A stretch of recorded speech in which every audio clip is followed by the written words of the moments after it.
When the ICTY Judge Riyad was provided with the evidence of the Bosnian genocide, he stated, "These are truly scenes from hell, written on the darkest pages of human history." It has been over 25 years since the genocide in Bosnia, and this year will mark the 26th anniversary. Each year, Remembering Srebrenica develops a theme that reflects on the genocide in Bosnia, but also speaks to communities within the United Kingdom. This year does look a little bit different as we are gathered online and not in the House of Commons where we usually would be. But it also provides us with an opportunity that our message is heard far and wide. Tonight, you will hear from distinguished guests, educational leaders, senior government leaders, and of course, genocide survivors themselves. Tonight, I, Ernesta Buryushmich-Kustra, will be your compare as we unveil our theme for 2021 and come together to reflect on the importance of bringing society and humanity closer and fighting against hatred in all its forms. So good evening, welcome, and thank you so much for joining us. It is my great privilege to introduce our first speaker, who is the president of Remembering Srebrenica, Lord Bourne of Aberystwyth.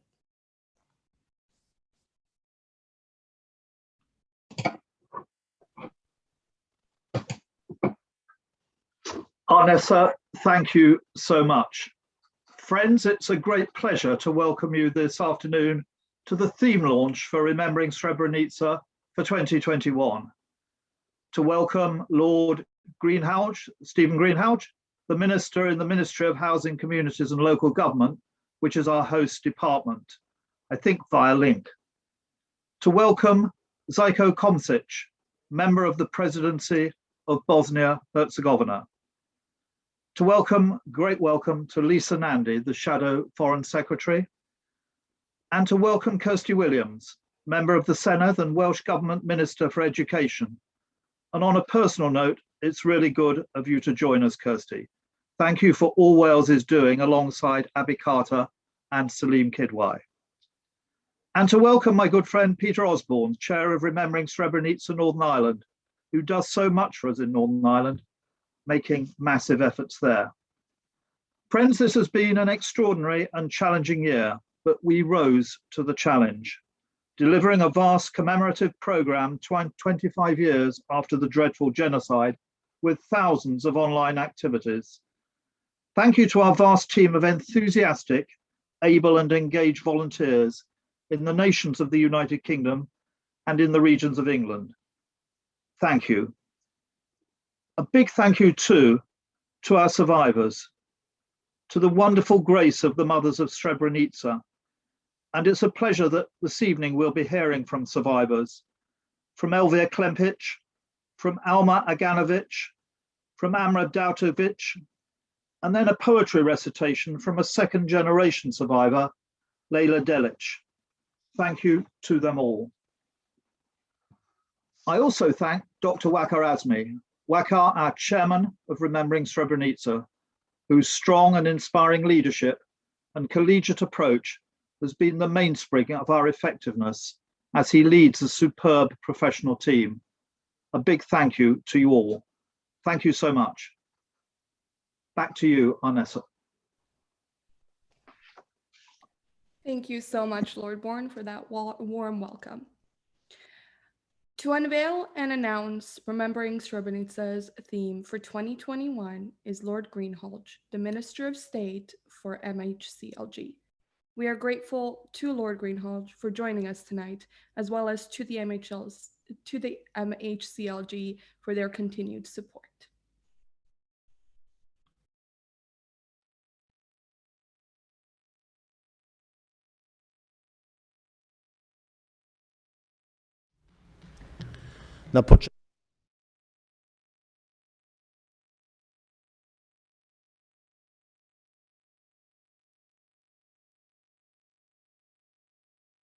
Thank you to Remembering Srebrenica for inviting me to speak today, and my apologies I'm not able to be with you in person. These last 11 months have been a testing time for all of us. Last July, as a result of the pandemic, Remembering Srebrenica was sadly not able to mark the 25th anniversary of the genocide as planned in a memorial service at St Paul's Cathedral. But it is heartening to know that the national service, along with hundreds of regional events, including over 150 events led by local authorities, were still held virtually, bringing together communities from across the United Kingdom to remember those who suffered and perished in the worst atrocity committed on European soil since the Second World War. I know that many of you will also have attended the online Holocaust Memorial Day last week, and I am proud that we are creating the first ever Holocaust Memorial and Learning Centre in Britain, honouring the memories of the millions murdered by the Nazis, but also the victims of subsequent genocides in Cambodia, Rwanda and of course Srebrenica. After the Holocaust, the whole world pledged never again. Yet only decades later, we witnessed a brutal genocide of Bosniak citizens, not in a faraway place long ago, but right here in our continent of Europe and within living memory. A savage campaign of systematic rape, torture and ethnic cleansing that led to the brutal massacre of more than 8,000 Muslim men and boys, 30,000 Bosniak women and girls forcibly expelled, and 2 million people seeking refuge in every corner of the globe, including some 10,000 Bosnians who came to this country and called Britain home. A chilling reminder of man's inhumanity to man. And that hatred can take hold anywhere at any time unless we have the courage to resist it. The horrors many survivors witnessed will live with them forever. How can they and their communities ever heal from such unimaginable pain and trauma? How can we learn from their experiences to ensure history is not repeated?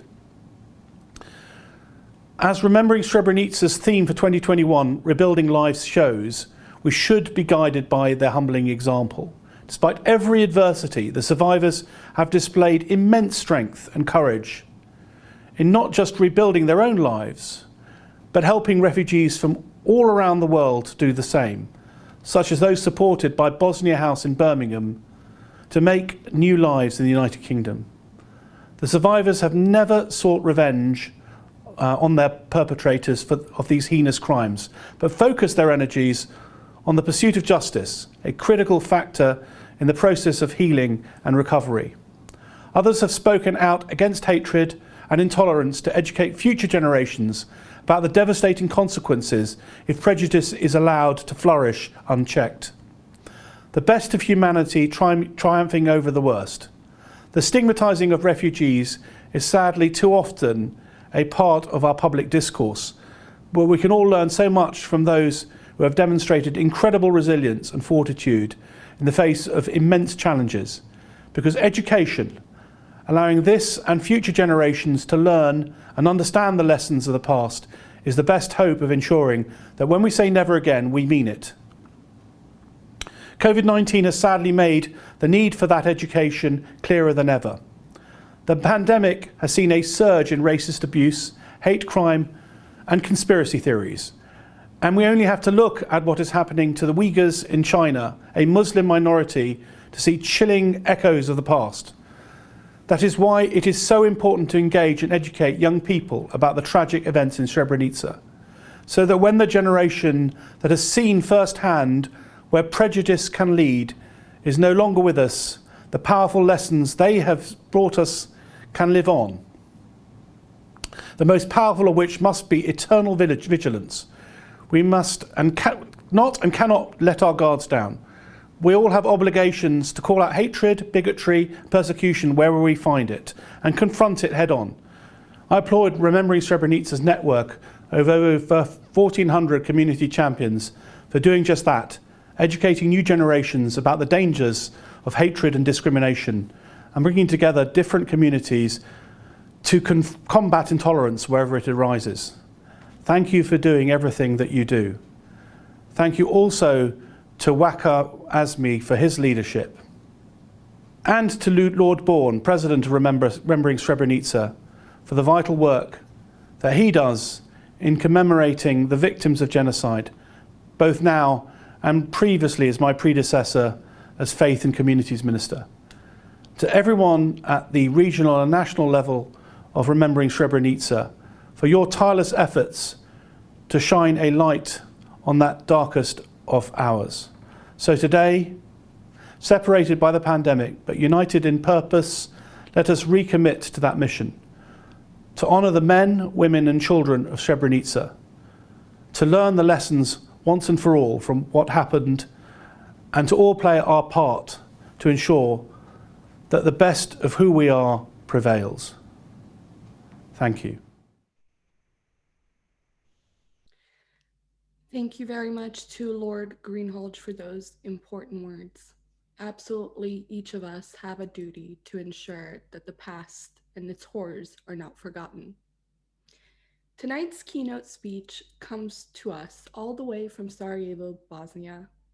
It is my great honor to introduce His Excellency, President Željko Komšić, member of the Bosnian Presidency. Please join me in welcoming him.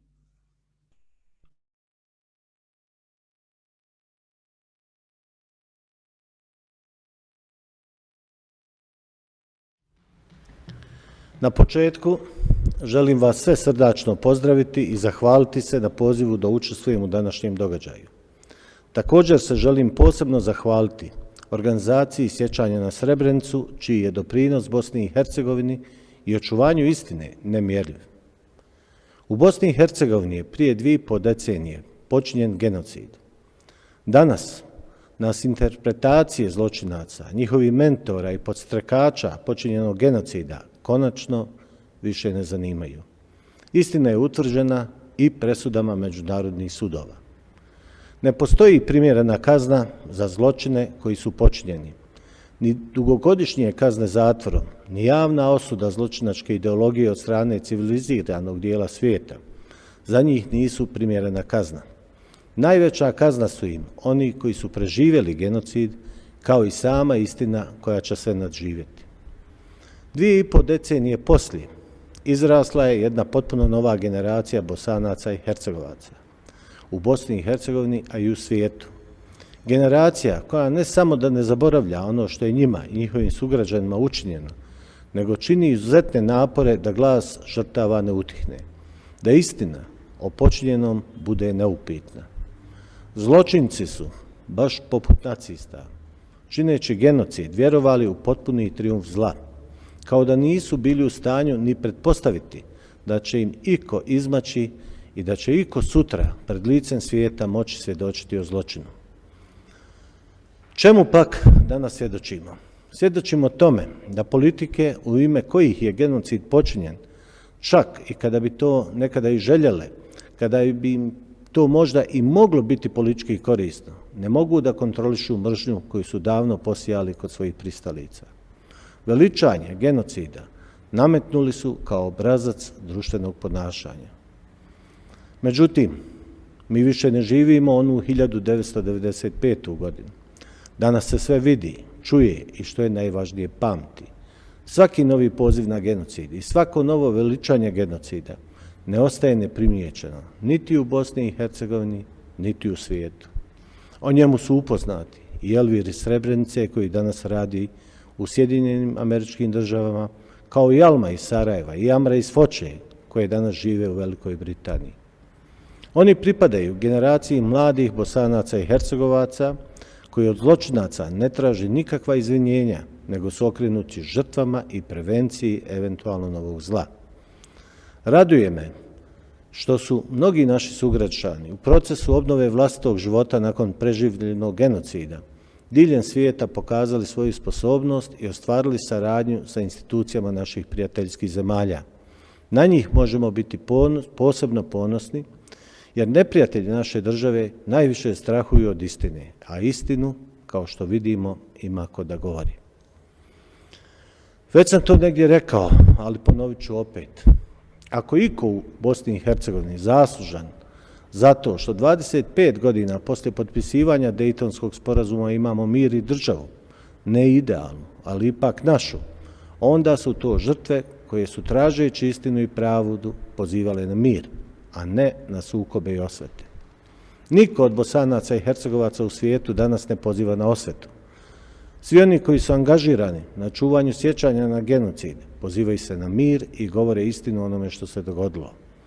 Da su postupali suprotno od toga, da su pozivali na osvetu, nikada svijet ne bi mogao napraviti jasnu razliku između žrtava i zločinaca. Niti bi Bosna i Hercegovina danas uživala podršku prijateljskih zemalja koju ima, a među kojima je i Velika Britanija, čijim institucijama i ovaj put želim izraziti zahvalnost za podršku Bosni i Hercegovini i čuvanju sjećanja na genocid. Još jednom, hvala vam što ste me pozvali i budite istrajni u borbi koja je pred nama.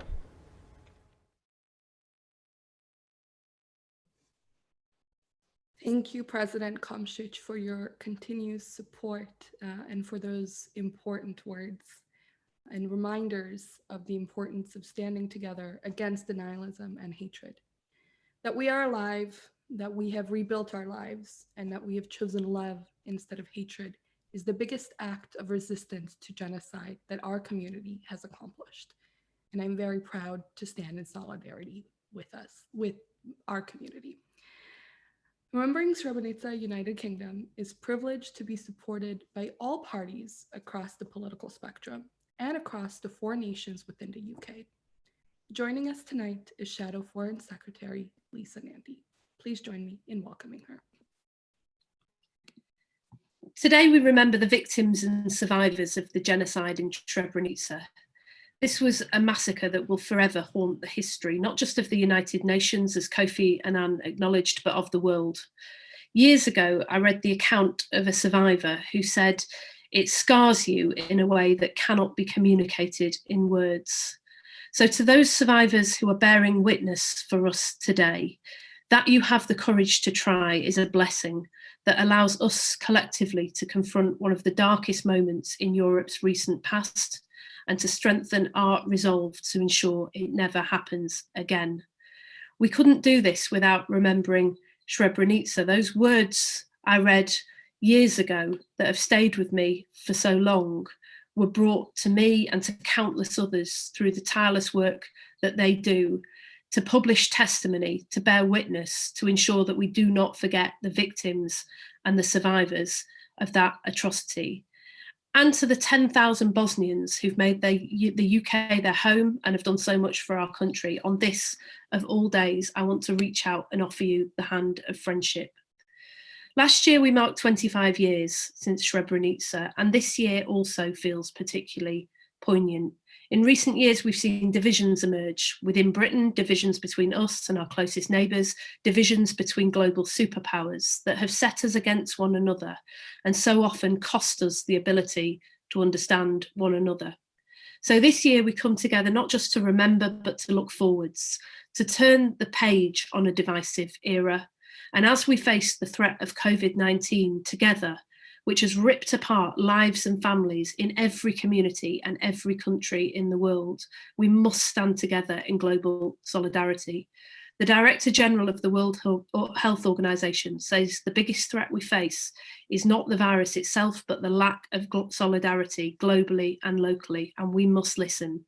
We must reach out to one another again. We must rebuild our global alliances, and we must redouble our efforts to work together to make sure that we can take collective action when it is needed through our shared institutions, formed, as one former UN Secretary General once said, not to take humanity to heaven, but to save humanity from hell. So as we mark this important day, we must remember the horrors of ethnic cleansing and genocide in the world today and ensure we are no longer bystanders when it most matters. Just this morning in Parliament, we debated the appalling persecution of the Uyghur in Xinjiang, which bears the hallmarks of genocide. And MPs from all political parties have put our differences aside to ensure that we take action, that the words never again become more than just words. On Monday night, a coup was launched by the military of Myanmar, whose terrible violence against the Rohingya has prompted accusations of genocide in the International Court of Justice. While in Syria, the war has lasted longer than the Second World War, killing hundreds of thousands and displacing millions in a brutalizing conflict marked by war crimes and communal violence. To honour those murdered or forever scarred by Srebrenica, we must not look away now. Let nobody say the responsibility lies with others, it lies with us.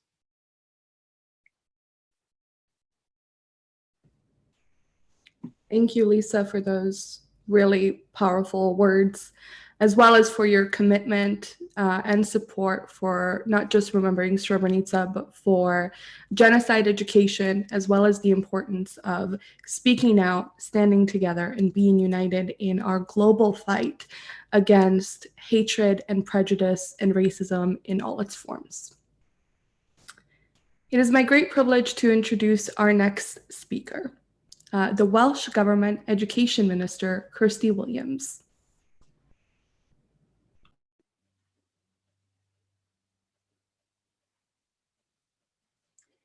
Good evening, nois o dda pawb, a diolch yn fawr am y gwahoddiad heno.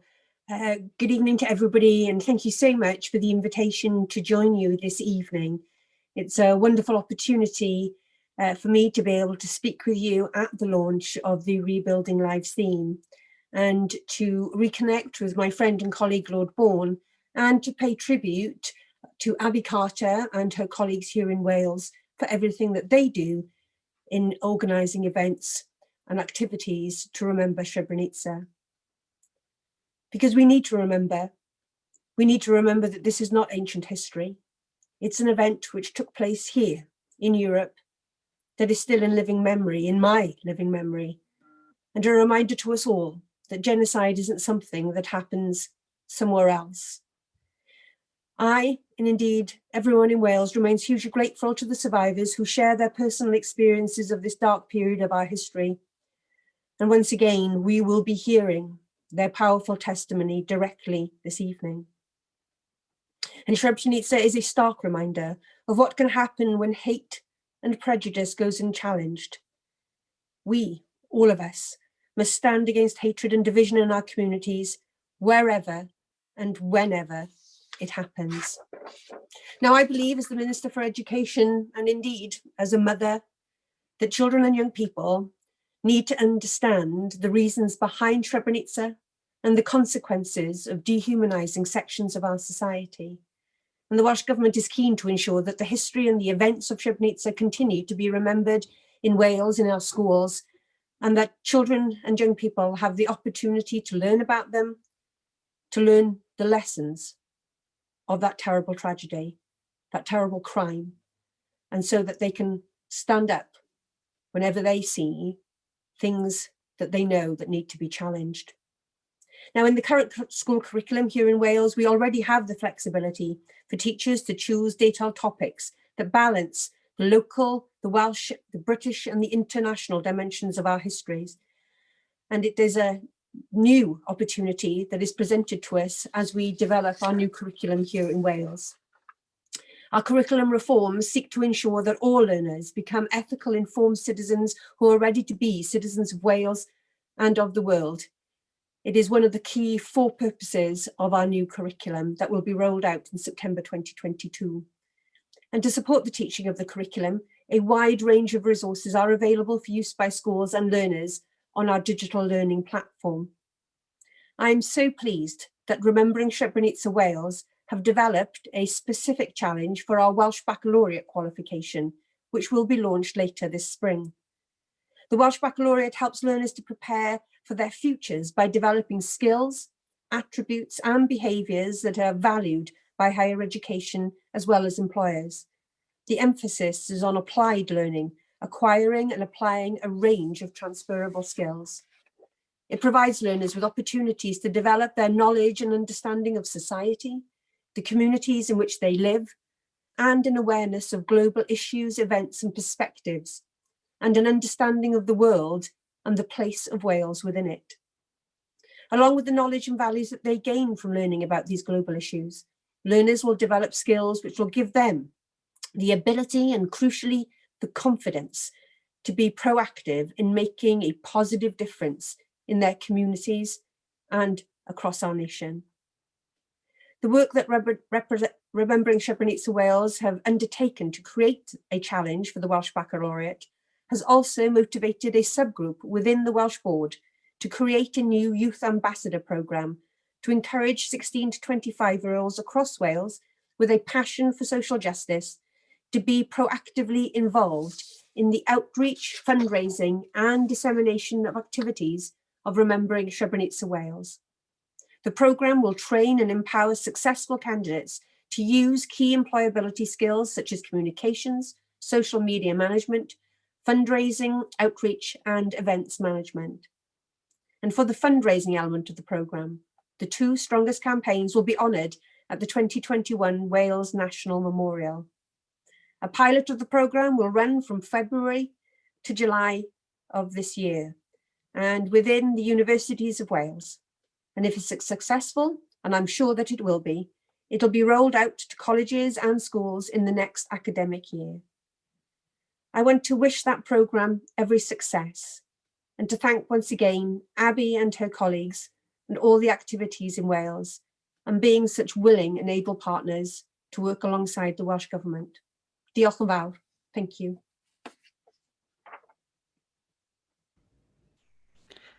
Thank you, Kirsty Williams, for that wonderful speech, as well as for enlightening us about the amazing and phenomenal work that is being done in Wales to educate young people about, not just about the genocide in Bosnia, but also the consequences of hatred, as well as the importance of building and bringing communities together. Alongside Wales, Scotland, and England, Remembering Srebrenica does work within the Northern Ireland.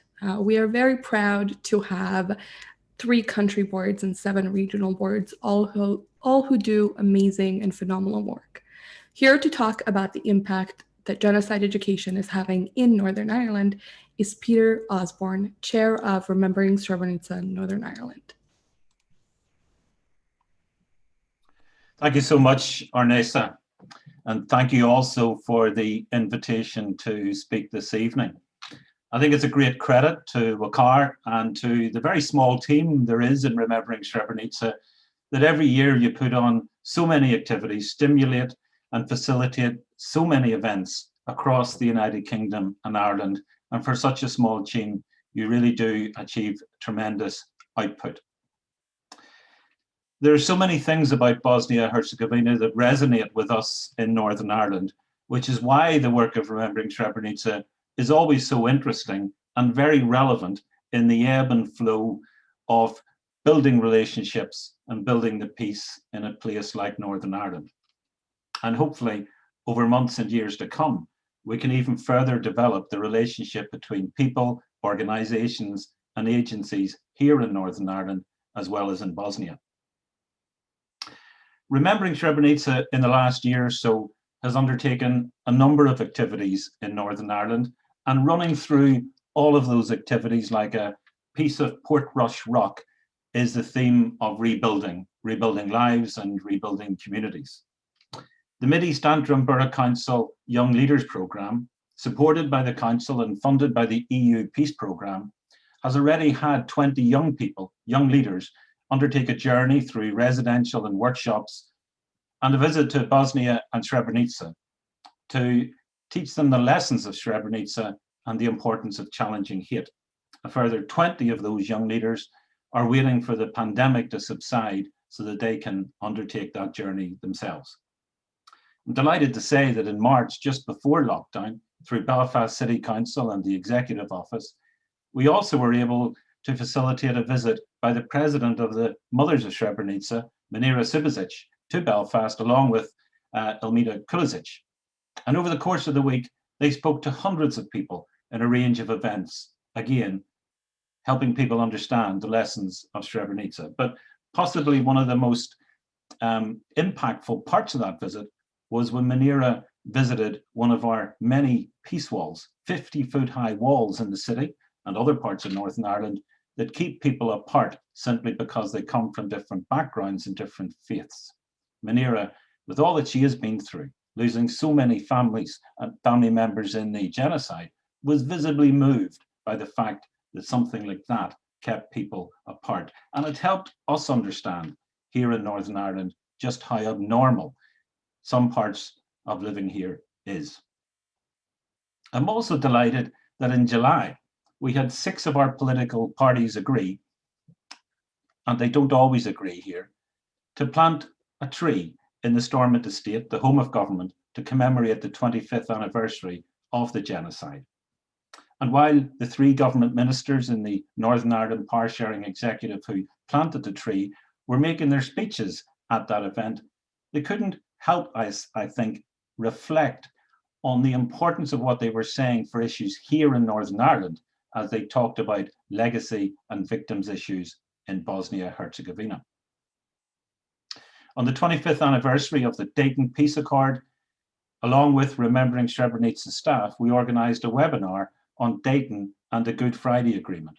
Good Friday was a peace agreement concluded just a couple of years later.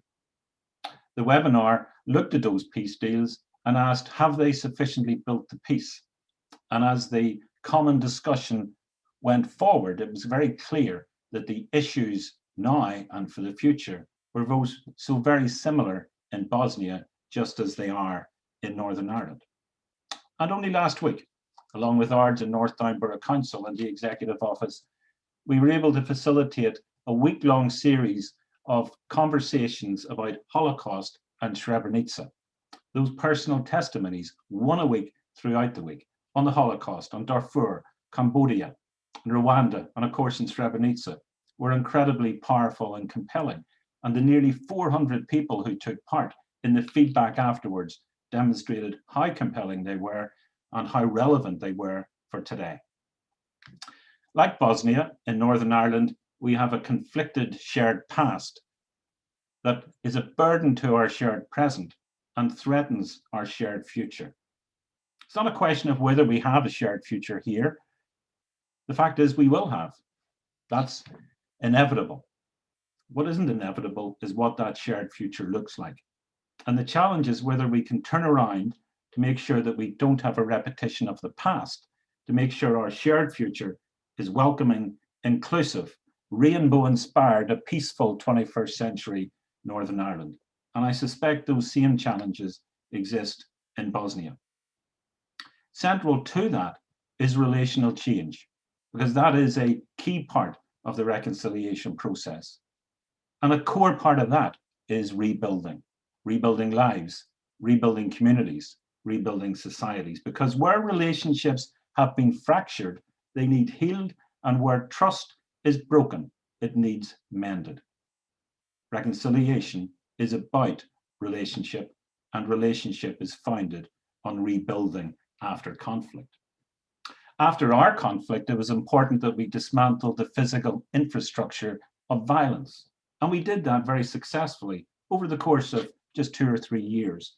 The military bases disappeared. The watchtowers no longer existed. The border checkpoints also no longer existed. And in the future, I hope they no longer do, north, south, and east, west. But what we have been less good at is dismantling the psychological attitudes that come with conflict and that take a generation to pass. These barriers are the barriers that have sustained the peace wall still 25 years and or so after the Good Friday Agreement. These are the barriers that keep people from living in a truly integrated way and sustain separation and segregation. In Northern Ireland, 93% of children from the age of 5 still go to school with co-religionists, not with people from other faiths. And like the peace walls, the segregation in education needs to end. We have segregation in territories and areas in a very similar way to some other parts of the world, and I have to say, similar to what maybe happens in parts of Bosnia. So what Remembering Srebrenica does is more than remind people about the Bosnian War and about what happened at Srebrenica. Important as it is to remind people of that genocide and the impact on individuals and the community. But it's more than that. It teaches people, it teaches participants, it teaches the young leaders of what prejudice can do if left unchecked.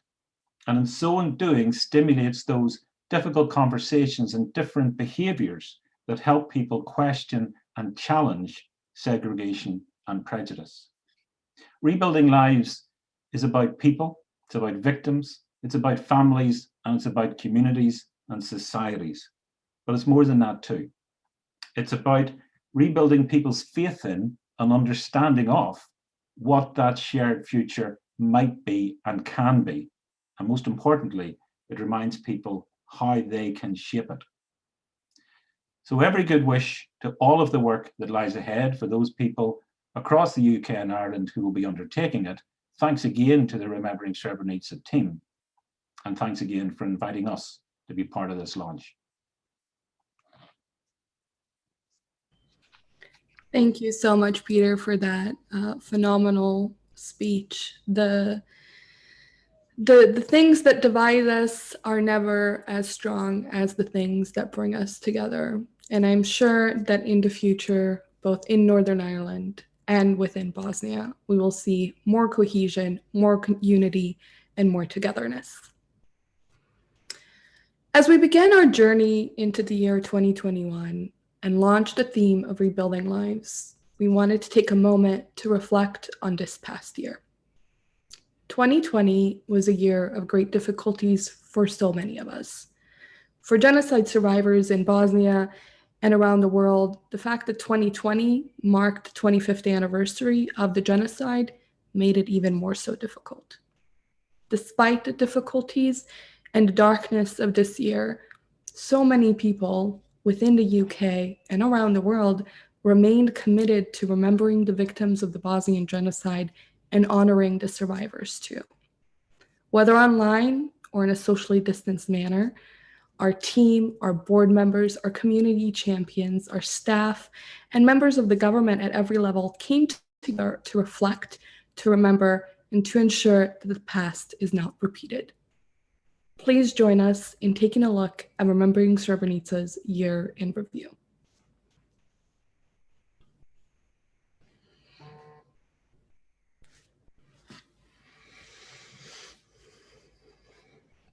This is why the work of organizations such as the United Kingdom's Remembering Srebrenica is so vitally important, and why 25 years after these terrible crimes were committed, we should stand in determined solidarity with those who have lost so much.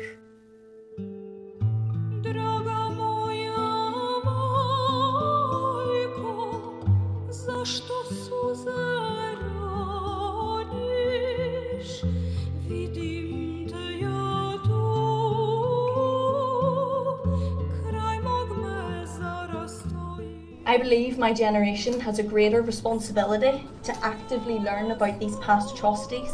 I am a survivor, and being a survivor in itself is a privilege. And the simple fact that I have the honor to be here and speak in front of you today is a testament to the truth that every action matters. Do not let hatred go unchallenged. We must not be bystanders but upstanders and do our bit, however small. What hurts the victim the most is not the cruelty of the oppressor, but the silence of the bystander. Thank you very much.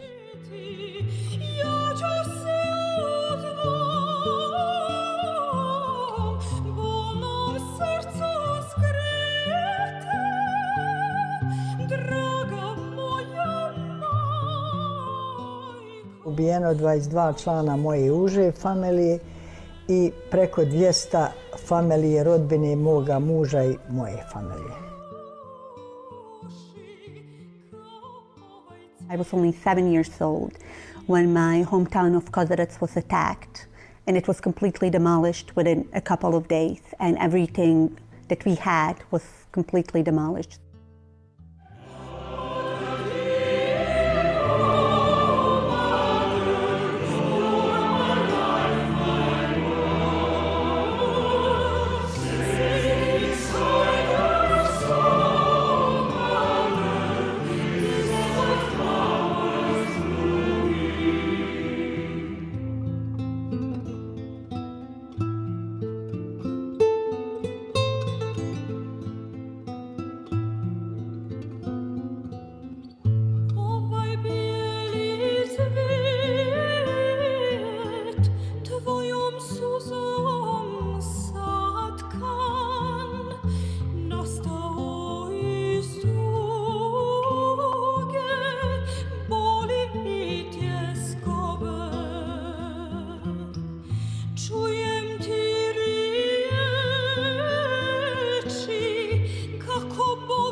I want to join with you once more in mourning the victims of those terrible events and to stand with the families in their fight for justice.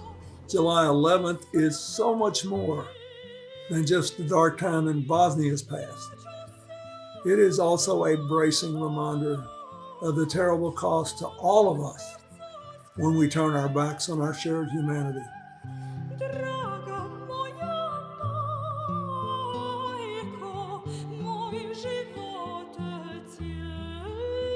Thank you, Mr. Speaker, and I'm sure you, the Prime Minister, and indeed the whole House will want to join me in marking Srebrenica Memorial Day, which takes place this Saturday.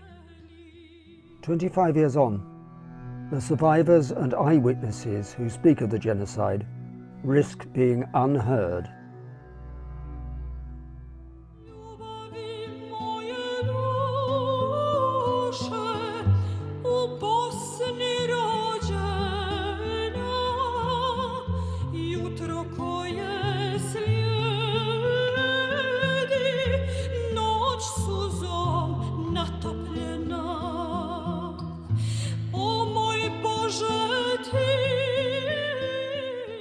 Over the course of one midsummer week in July 1995, more than 8,000 men and boys were systematically killed in a small Bosnian town called Srebrenica.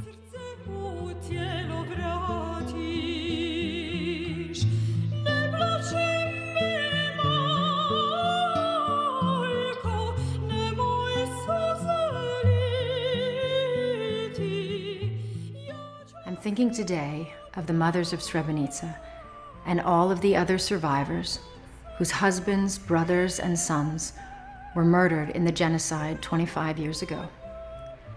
I think too of the victims, in particular the children, who were denied the chance to live and love and have families of their own. It is a loss beyond words.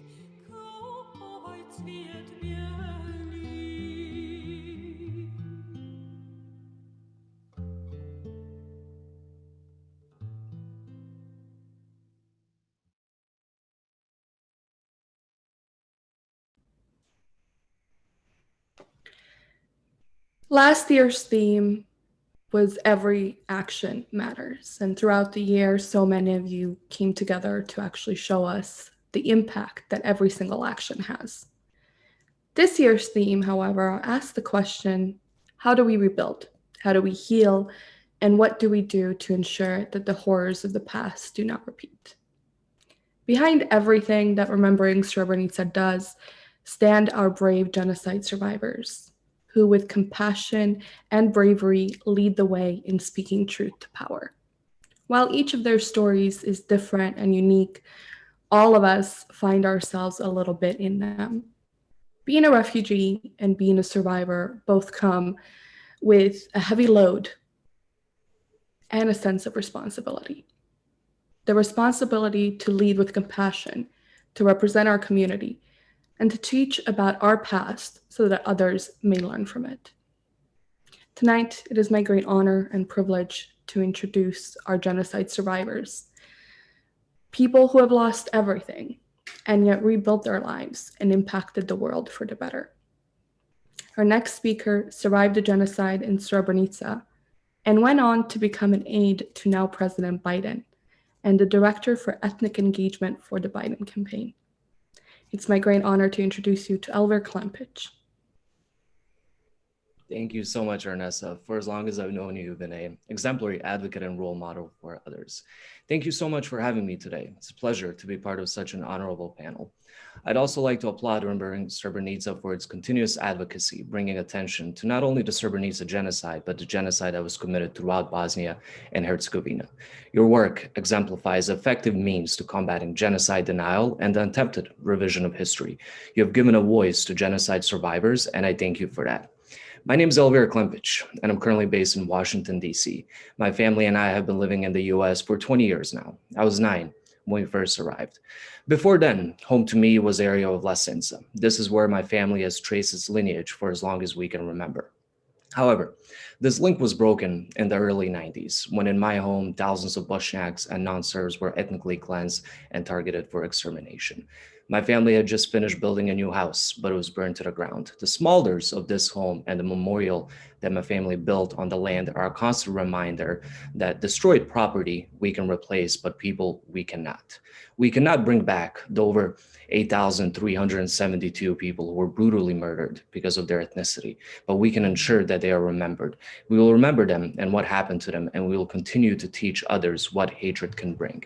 In 1995, as men and boys over the age of 13 were being hunted down, forced to flee into the surrounding forests, my mother and I, along with thousands of others, women, children, and elderly, were in Potocari.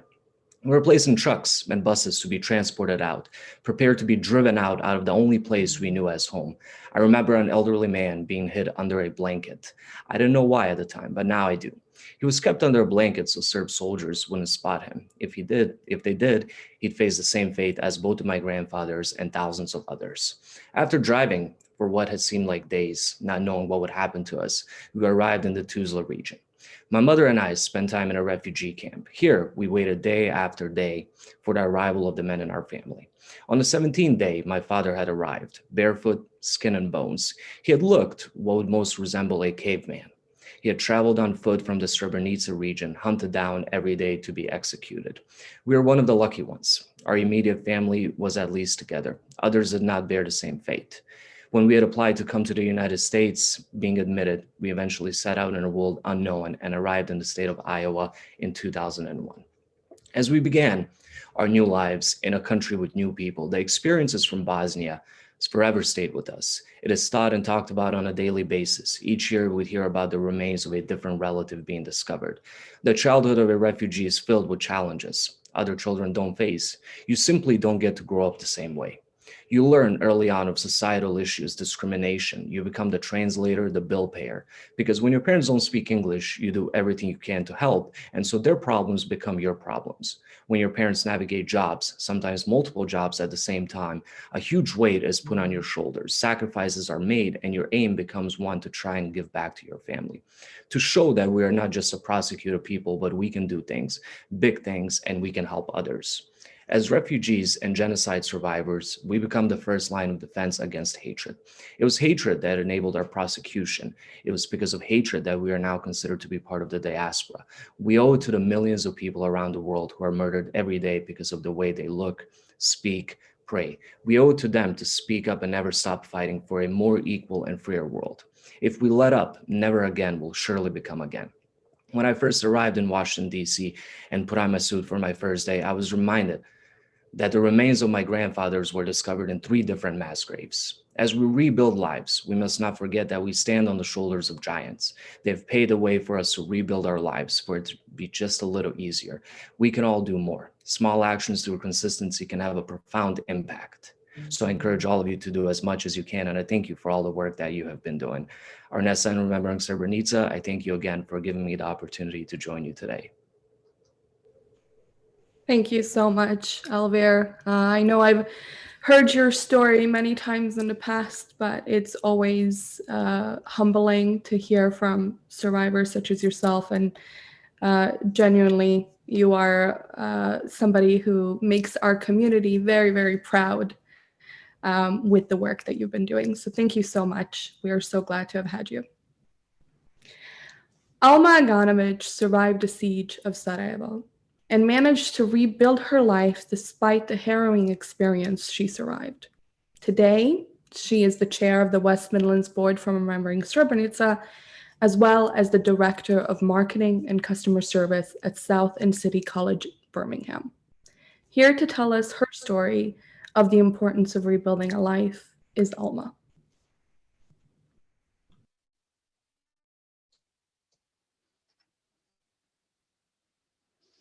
Thank you, Arnesa, and thank you for inviting me to share my story of rebuilding my life. I am honored to be with you this evening. At the start of the war in 1992, I was only 15 years old. Truthfully, I don't remember the beginning all too clearly. It started suddenly, and many did not even realize it would be a war. Just like most people, I had hoped it would pass, but it did not.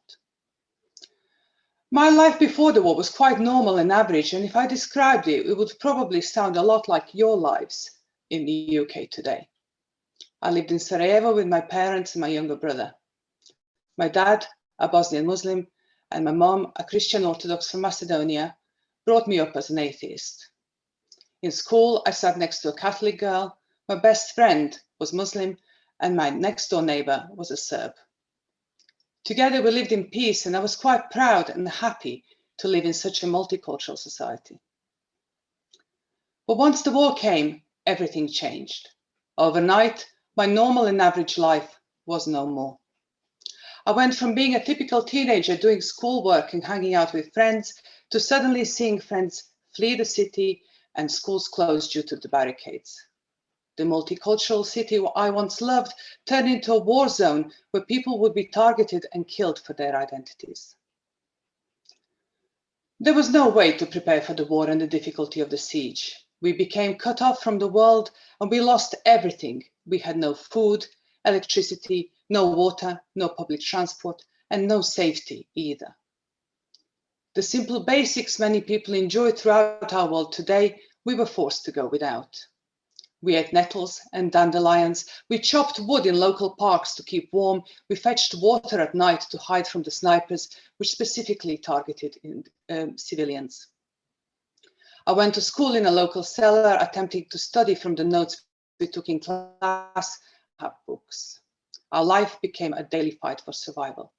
It was no longer average. And on top of all that, as many families in Sarajevo, I had to deal with personal loss, heartache, and pain like I've never known before. I lost my dad in the war. At the beginning of the war, I feared for his life as he was a lieutenant colonel himself, trapped on the wrong side. Thankfully, he managed to escape and find a job in the newly formed Bosnian Army job. Sadly, and somewhat ironically, died in a car crash. It was on the main dual carriageway in Sarajevo, the collision caused by a car attempting to avoid the constant snipers all around. Rebuilding yourself after a loss is hard at the best of times.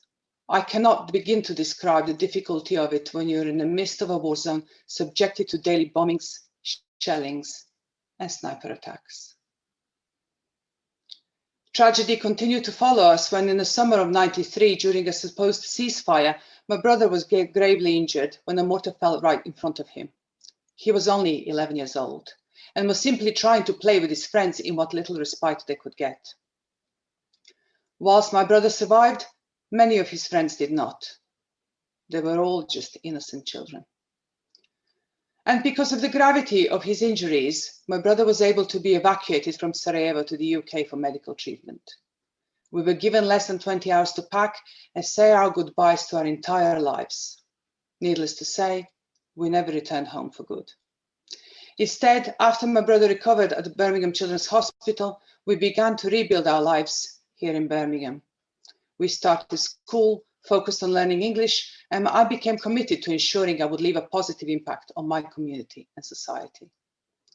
Despite the consequences of hatred that we had experienced, I resolved that I would not hate and that I would ensure that wherever I went, I would bring goodness with me instead.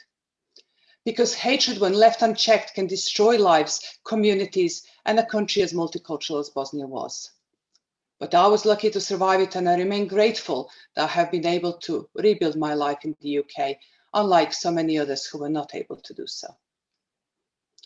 In the last 20 years, I have dedicated my life to supporting various charities. I have mentored refugees, fundraised for the hospital when my kids were born. For 3 years, I've been a chair of West Midlands region for Remembering Srebrenica, and just recently, I have become a trustee of a charity which supports people with disabilities. In addition to all that, I hold a senior leadership position at Southern City College, Birmingham, as Executive Director of Marketing and Customer Experience. And on Saturdays, I teach Bosnian language to second-generation Bosnian children here in Birmingham. I even did my master's degree at the grand old age of 42 with 2 kids at home, receiving a distinction as well as an award for the highest performance on my course. And all of this I have been able to accomplish because I wanted to ensure that the painful experiences of my past did not clog my future. Despite the cruelty of the siege and the Bosnian genocide, I held on to hope for a better tomorrow and the ardent belief that inclusion and diversity are the cornerstones of a healthy society. Rebuilding lives after the war and the genocide in Bosnia took effort, time, and mutual support. It has taught me that we are always stronger together and that together we can build a better society for us all. And not just a society built on tolerance, but a society built on inclusion, community, and love. Thank you for listening. Thank you so much, Alma, for that extremely inspirational speech. I think I speak for so many people my age who I'm sure that look up to you and everything that you've accomplished. We're so glad that you survived and you're here with us today. As a child, she lived through the horrors of war, and just like millions of other Bosnians, was displaced and forced to find refuge in the United Kingdom. Her experience with war and genocide led her to pursue a career in psychology.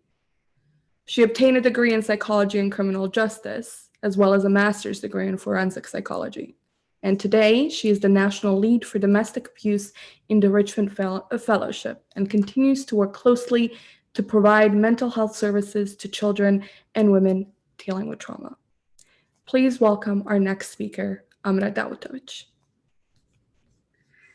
Thank you, Agnes, and that's a very kind introduction. I'm so pleased to meet everybody tonight and be here in order to share my story. Every time I think I've got this, but it's so touching to hear everybody's what they're doing, and excuse me if I get a bit emotional. When the war broke out in Bosnia, I was 6.5 years old, and at the time I was in Foča, where I was born. My parents were at the time in Sarajevo, so we were separated for about 1.5 years, and I didn't know whether they were alive or dead, and vice versa. And during that time, we went literally from village to village, fleeing for our lives. And during that time, I got firsthand experience and witness of how hatred destroys lives. There was so much loss during that period, not just in loved ones that we lost in our family and other people, but also in people's dignity, my innocence as a child, witnessing all of that. And then the material stuff, people's homes were destroyed, and everything people put in was suddenly gone overnight. Eventually, we were able to return to Sarajevo, and I was reunited with my parents. Sarajevo at the time was under siege, and living there compared to my time in the countryside was incredibly different. I wasn't able to start school because I should have by that time. So when I came to England, I had no formal schooling. Food was incredibly scarce, so people would barter, as Alma mentioned earlier. There was no running water, so my mother would have to go to the local wells and make sure we had water to drink and, use for food and washing. And electricity, we were thrown back to the Stone Age overnight in terms of that. And I recall, the enemy would turn the electricity on from time to time, the TV would come on, and we'd all gather round, squabbling over who would watch what. During that time, whilst we were in Sarajevo, shortly after, my father got injured, and 27 years ago, actually in February, we moved to England. He was evacuated because of the severity of his injuries, and our lives were turned upside down again. We were in a new country. We didn't know the language. It was a new culture. We'd left everybody behind, and we actually didn't get a chance to say goodbye. So over time, the people that we came out here with became our family. And suddenly my parents who had everything had nothing, and we had to rebuild our lives. And in my eyes, they're my heroes. Truly, their resilience and what they were able to achieve in this country gave me the strength to kind of carry on and do good with my own life. We were really fortunate when we came to England to have a really warm welcome, and to have the systems in place to help us rebuild our lives. So for me, I was placed in school in year 5 and was able to achieve my education in terms of getting my GCSEs, my A-levels, and later on went on to university, because throughout that time I was witnessing the effects of trauma, not only on my own family, but also in the wider community. And I wanted to understand why people would turn on each other overnight, why so many lives were lost, why we had to wait 20 years before we were able to find remains of loved ones. And I studied psychology and criminal justice, and then later on went to do my master's in forensic psychology, in order to then get my first job, where I worked with refugees to support them in addressing their trauma. And it was a kind of healing experience for myself. And it was really important for me to give back to the country that had given us so much. I was also fortunate enough to meet my husband here, who's also Bosnian. His family survived atrocities in the concentration camps in the north of Bosnia. And together we were able to have our 2 kids, Layla, who goes to Bosnia school, to Alma's lessons. It's so important for us to make sure that they are aware of their heritage, of their culture. And even though both of us survived such horrors, we teach them about love. And we feel it's so important that they hear our stories and other people's stories, not only to honor the loved ones that we lost, but to really pay tribute to that never again, and in the hopes that people learn from us and that they don't have to survive what we went through. And on that note, I just want to say thank you to everybody at Remembering Srebrenica for everything that they do to keep our stories alive and to tell our truth. So yeah, that's me. Thank you so much for that wonderful speech, Amra. Once again, as with everyone, I'm always humbled and inspired by the amazing contributions my fellow Bosnians and survivors have made throughout the world. You're all truly an inspiration. So thank you for being here, and thank you for bravely telling your stories. I know it's not quite easy. As a survivor and a refugee myself, I know the importance of these stories firsthand. We teach them because we understand that we must pass on this message of hope. Many of us survived war and genocide and conflict, and we know that we now have a responsibility to also support those who are facing war, terror, and persecution elsewhere. We also know that the responsibility doesn't just stop there. There is a responsibility to ensure that our message is actually passed on from generation to generation. As we honor the genocide survivors, we must also pass the torch to the new generation, our children, the children of survivors, the second generation, in continuing our message of hope, resilience, and survival. Tonight, Layla Delic, a daughter of a genocide survivor, will read the poem Home by Worcestershire. Please join me in welcoming Layla.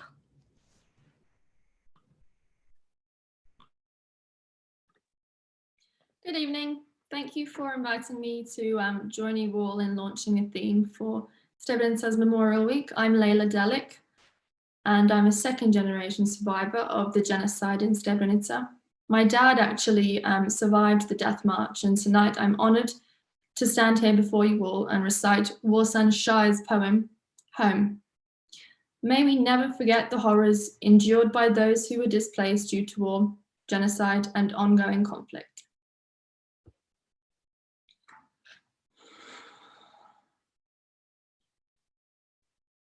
No one leaves home unless home is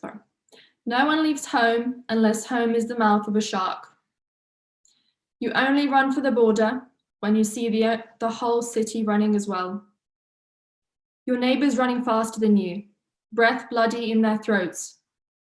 The boy you went to school with, who kissed you dizzy behind the old tin factory, is holding a gun bigger than his body. You only leave home when home won't let you stay. No one leaves home unless home chases you, fire under feet, hot blood in your belly. It's not something you ever thought of doing until the blade burnt threats into your neck. And even then, you carried the anthem under your breath, only tearing up your passport in an airport toilet, sobbing as each mouthful of paper made it clear that you would not be going back.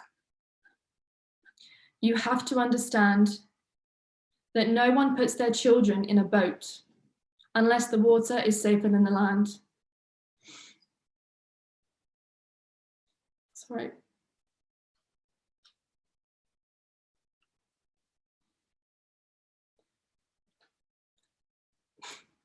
No one burns their palms.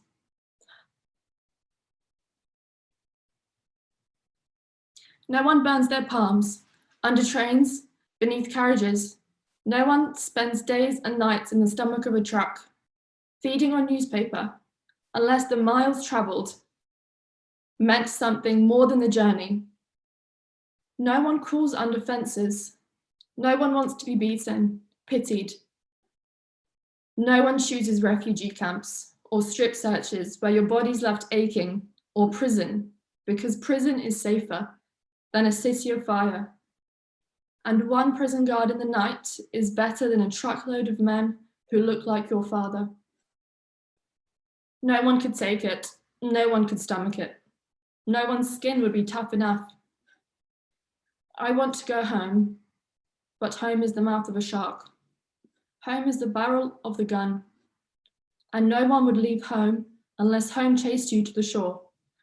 Unless home told you to quicken your legs, leave your clothes behind, crawl through the desert, wade through the oceans, drown, save, be hunger, beg, forget pride. Your survival is more important. No one leaves home until home is a sweaty voice in your ear, saying, leave, run away from me now. I don't know what I've become, but I know that anywhere is safer than here. Thank you. Thank you, Layla, so much for reciting that extremely emotional and powerful poem. The poem Home has made waves around the world as an ode to the millions of people who are forcibly displaced. It's an emotional piece of writing that naturally will have impact on all of those who read it and those who recite it. I think Layla, as a second generation survivor, reading that poem really showcases the power as well as the tragedy that refugee displacement actually causes. So thank you, Layla. Thank you all for joining us tonight and for being here and launching our theme, Rebuilding Lives. To close off this event and provide his thanks is our chairman, Dr. Waqar Azmi. Thank you, Arnessa. Let us never forget that it was Chetnik fascist ideology and anti-Muslim hatred that destroyed millions of lives and homes in Europe's 1995 genocide. This evening, we have borne witness to the courage of survivors who have been rebuilding their homes and lives. The commitment to rebuilding their shattered lives on a foundation of rejecting hatred, despite the horrors they have experienced and what they faced and what they went through, is truly remarkable and inspiring. In albeit very different ways, the COVID pandemic has brought loss and difficulties to millions, shattering individuals and communities who are now looking to rebuild their lives. The actions of the late Captain Sir Tom Moore, who helped to rebuild the spirits of our nation, show that you're never too old, you're never too anything to make a difference. The key to rebuilding better, stronger, and more cohesive communities is the rebuilding of the human spirit at times when it appears to have been crushed. And as we move forwards to rebuilding our communities here in the wake of the many health and economic challenges, which people with divisive agenda are all too keen to exploit, we remember that we're not committing to rebuilding cold, empty, and uninviting houses or hearts bereft of humanity, but safe and inviting homes and hearts infused with the warmth and light of compassion and generosity, which only a revived and strong human spirit can bring. Let us build that strong human spirit through this year's theme of rebuilding lives. I want to thank you all the 400 guests who have joined tonight, this evening. I want to thank all of you for joining us, in particular the survivors of the genocide, Alma, Amra, and Elve, and also the second generation survivor, Leila Delic. I want to thank the Minister of State, Lord Greenhalgh, for launching this year's theme, and for his department, and the Secretary of State at MACLG for funding Remembering Srebrenica. Without your support, the work of Remembering Srebrenica would not be possible. I would also like to thank President Komšić, the Shadow Foreign Secretary, Lisa Nandy, the Minister of Education in Welsh Assembly, Kirsty Williams, Peter Osborne from Northern Ireland, Lord Bourne, our President, and our two wonderful ambassadors, Ambassador Matt Field in Sarajevo, our British ambassador there, and the Bosnian ambassador in London, Ambassador Vanier, who have been extremely supportive of Remembering Srebrenica and the work we do. Finally, I want to thank our team, the small team who works so hard, and you've seen the outcomes of their hard work. The 11 boards, 8 English regional boards and 3 country boards, the chairs and board members who work in a voluntary capacity, and our 1,450 community champions who give so much of their time to bring communities together, to help raise awareness about the consequences of hatred, and to help build more stronger, cohesive communities. Thank you all for joining this evening and for helping to launch this year's theme, Rebuilding Lives. Thank you and good night.